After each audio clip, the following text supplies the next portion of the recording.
Hi guys, we need to talk about imperative programming. Now, maybe you're going to be asking now, what is imperative programming? Imperative programming is what most software developers refer to as programming. However, there exists a different way to create software, and that is to use a declarative programming language. Now, imperative programming is basically so common that people barely know about the alternative. The most famous declarative programming language in the world, and the language that has the largest adoption, which is still declarative in nature, is SQL. And it's, for all practical concerns, the only declarative programming language most of you guys have ever used. Besides from SQL, absolutely everything you're doing is imperative. I want you to do me a favor.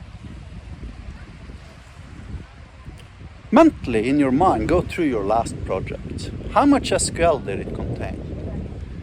And how much other crap did it contain? Right. If you have a code base of 1 million lines of code or something,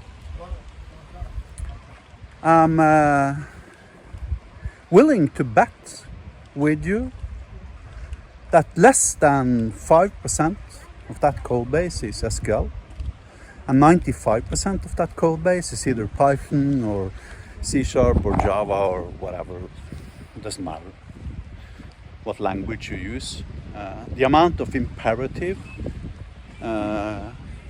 lines of code you had in your last software development project is purely statistically probably 20 to 50 times as large as the amount of SQL you have in that same solution. Now do me a favor and try to mentally in your mind implement that same system without SQL. And I guarantee you that the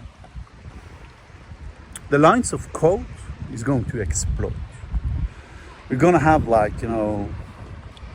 you're going to need 100 times as many lines of code to solve the problems you are currently solving using SQL. And that's just the nature of imperative programming.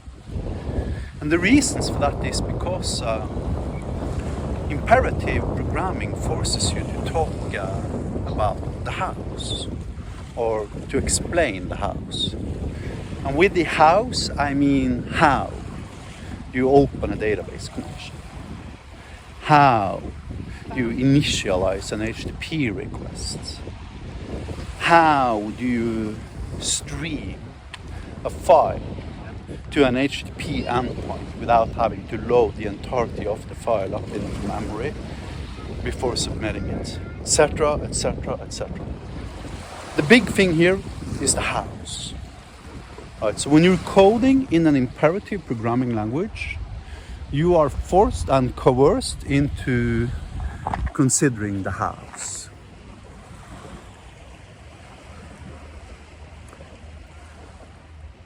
I'm taking a walk, right, by the beach now.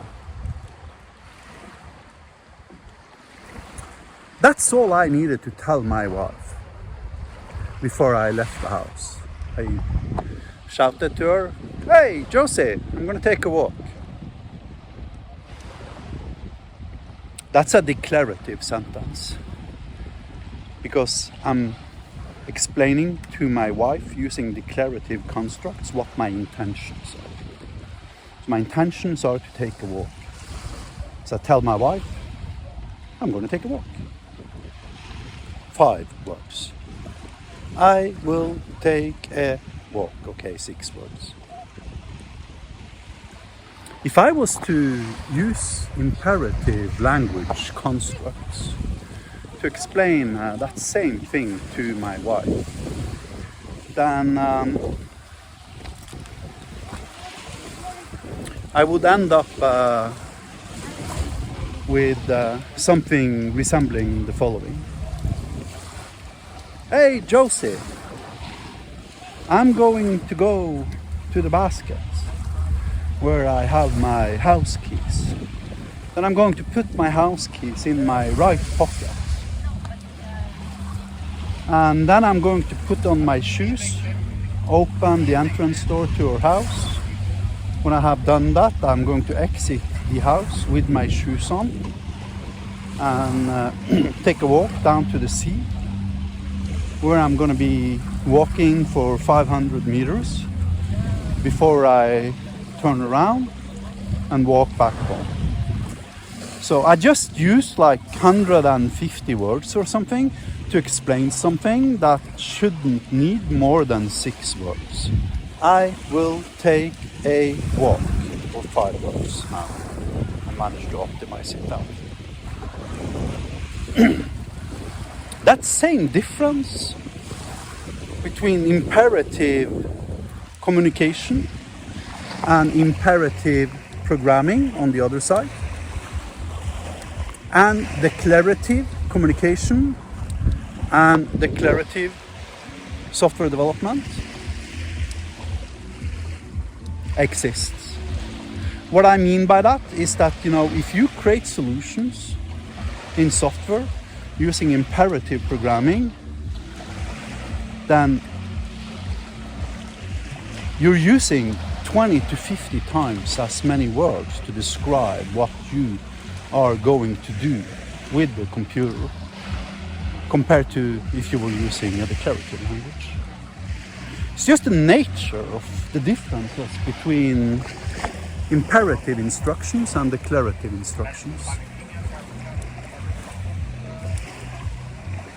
And if you're using 20 to 50 times as many words to describe something to anybody, doesn't matter what you want to describe, but if you're using 50 times as many words as required to explain something, then most people would probably refer you to a psychologist, right? Because it's so normal to us, we take it for granted that people are communicating using declarative constructs. So why don't we do the same with software? It's been possible for 50 years. We've had SQL for more than 50 years. And SQL is a declarative programming language. It's also massively popular declarative programming language. So it's widely used. And if you're a software developer, you probably know it fairly well too. So why isn't C# declarative? Why isn't Python declarative? Why isn't Golang declarative? Or Java? And other programming languages like that. Now, the answer to that is historically, because all of these imperative programming languages have legacy reasons for why they are like they are. In addition to that, they are often using this as an excuse for why they are creating these languages as imperative, by saying it's necessary because we do want to have a general purpose programming language. Right. And what they really mean by that is that the programming language needs to be strong in both ends, such that you are capable of creating and describing and implementing extremely complex algorithms, such that these algorithms performs at a performance level that is adequate according to your requirements. While on the other hand, they're selling these same programming languages to enterprise software developers who couldn't give less of a shit about the house, to be honest with you. Because these people are having use cases and workboard items such as a login button that invokes http foo.com/authorize with a JSON payload consisting of username and password. And if the username and password matches an existing user in our database where the passwords are stored cryptographically hashed using blowhash, then it will return a valid JWT token to the client such that the client can authorize future requests to access secured areas of the software system. Now, in a declarative programming language, that's 5 lines of code. 5 lines, literally, or 10.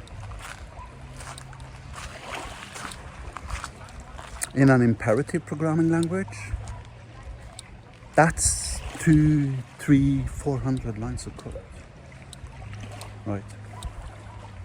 So basically, you as an enterprise software developer, where most of the code you are creating on a daily basis is doing simple CRUD stuff towards the database, maybe a couple of HTTP invocation towards third-party services, and some file reading every now and then, and maybe sending a couple of emails.